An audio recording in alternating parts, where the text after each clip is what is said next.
নমস্কার। কবি সুকুমার রায়ের লেখা গল্প বলা।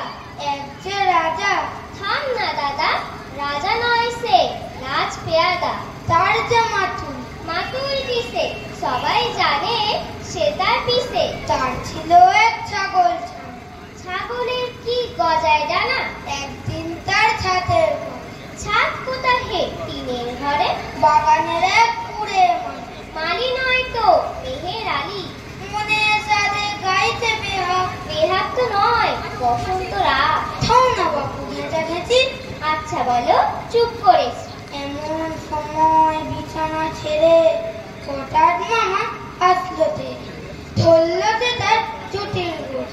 কোথায় ছুটি? ডাকছে ভরা। খুব না দেখো, তোর তাতে কি? লক্ষ্মী ছাড়া মুখ ঢেকি ধরবো ঠেসে টুটির পরে। পিঠবো তোমার মুন্ডু ধরে। কথার ওপর